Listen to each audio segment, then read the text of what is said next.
Hello designers! Artist with සහස් YouTube channel එකට ඔයාලව ආදරෙන් පිළිගන්නවා.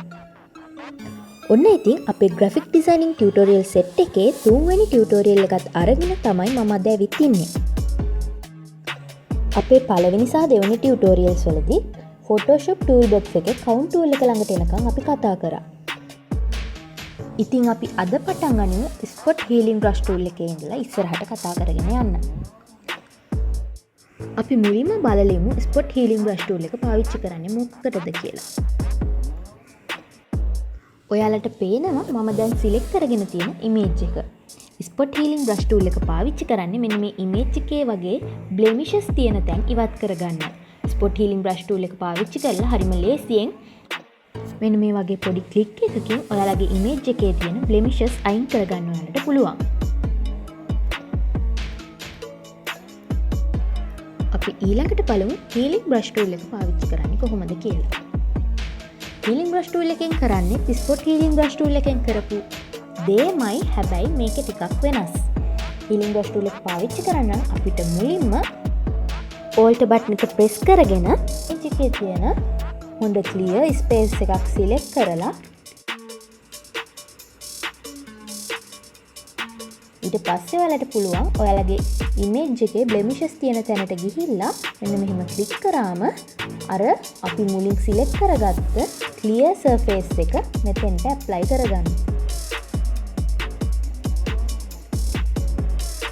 ඔයාලට පේනවා ඇති spot healing brush එකට වඩා හොඳට මේකෙදි ඔයාලට blemishes අයින් කරගන්න පුළුවන්.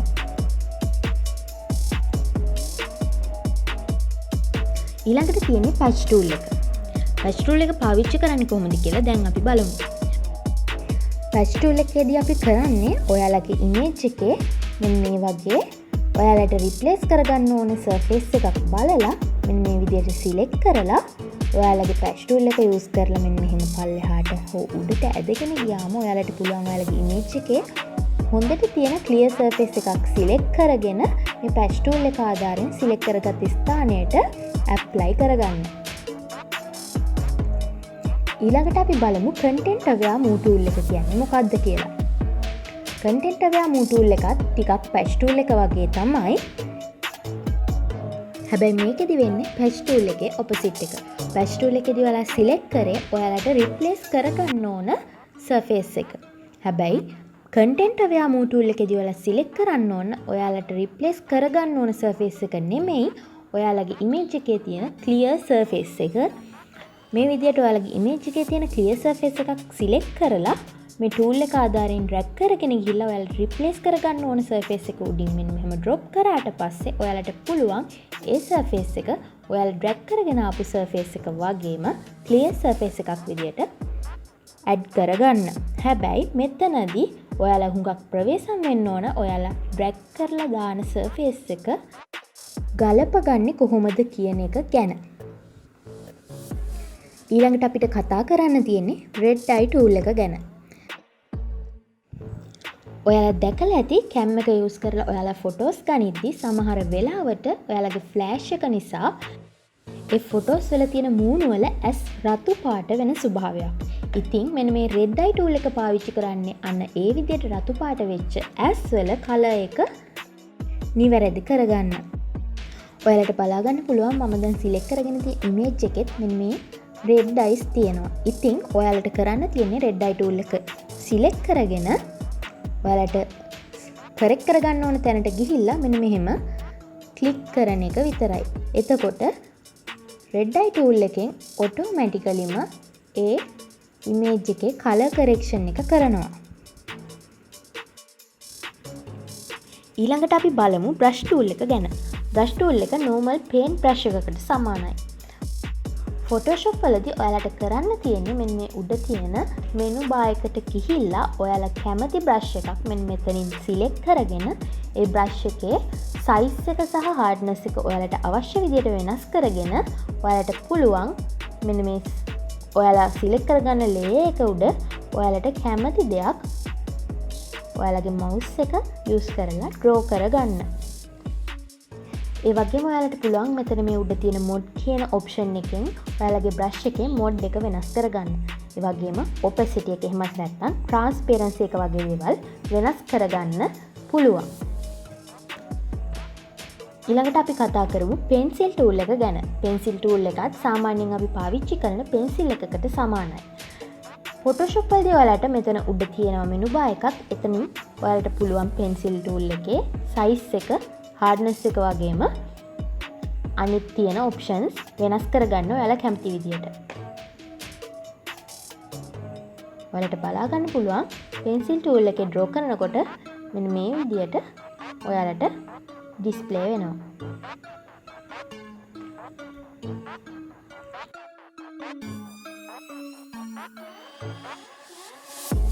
ඊළඟට අපි බලමු color replacement tool එක කියන්නේ මොකක්ද කියලා. මේ tool එක පාවිච්චි කරලා ඔයාලට පුළුවන් ඔයාලා select කරගන්න image එකක තියෙන color එක සම්පූර්ණයෙන්ම වෙනස් කරලා ඔයාලා කැමති color එකක් එකට පාවිච්චි කරන්න. ඔයාලට කරන්න තියෙන්නේ මෙන්න මෙතන තියෙන color box එකෙන් ඔයාලට ඕන කරන color එක select කරලා ඔයාලා select කරගන්න image එක උඩ මෙන්න මේ විදියට draw කරන්න. එතකොට ඔයාලට බලා ගන්න පුළුවන් ඔයාලගේ image එකේ color එක ඔයාලට ඕන කරන color එකට වෙනස් වෙන විදිය.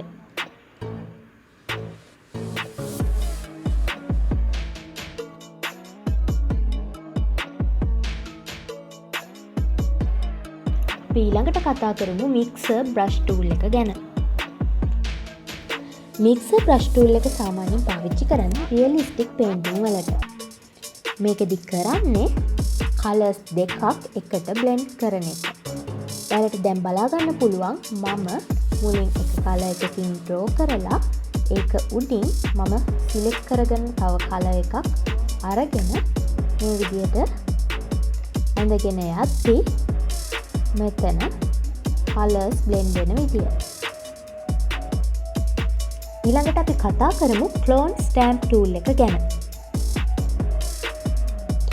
clone stamp tool එක හුඟක් දුරට භාවිතා වෙනවා image retouching වලදී. එහෙම නැත්නම් ඔයාලට image එකක තියෙන මොකක් හරි logo එකක් හරි මොකක් හරි symbol එකක් හරි ඒ වගේ දෙයක් අයින් කරගන්න ඕන වෙලාවල් වලදී මේ clone stamp tool එකත් අපි ඉස්සෙල්ලා කතා කරපු healing brush tool එකට ටිකක් සමානයි. හැබැයි මෙතනදී healing brush tool එකේ වගේ auto blend වීමක් සිද්ධ වෙන්නේ නැහැ. ඔයාලට කරන්න තියෙන්නේ healing brush tool එකේදී කරා වගේ alt button එක press කරගෙන ඔයාලට ඕන කරන image surface එක උඩ ගිහලා මේ විදිහට select කරගෙන clone stamp tool එක apply කරගන්න එක විතරයි. අපි ඊළඟට බලමු pattern stamp tool එක කියන්නේ මොකක්ද කියලා. මේ pattern stamp tool එකත් clone stamp tool එක වගේම තමයි. හැබැයි මෙතන වෙනසකට තියෙන්නේ clone stamp tool එකේ මොකක් හරි image එකක තියෙන text එකක් තමයි clone කිරීම සිද්ධ කරන්නේ. නමුත් මේ pattern stamp tool එකේදී pattern එකක් තමයි clone කරන්නේ. කරන්න තියෙන්නේ pattern stamp tool එක select කරගෙන මෙතන උඩ තියෙන menu bar එකෙන් ඔයාට ඕන කරන pattern එක select කරගෙන මේ විදියට draw කරන්න විතරයි. ඉතින් අපි අද spot healing brush tool එකේ ඉඳලා pattern stamp tool එක ළඟට එනකන් tools 11ක් ගැන කතා කරා. ඊළඟ දවසේ අපි මෙතන ඉඳන් ඉස්සරහට තියෙන tools ගැන කතා කරමු. ඉතින් subscribe කරලා තියාගන්න මගේ channel එක artist with සහස්. මම සහස්.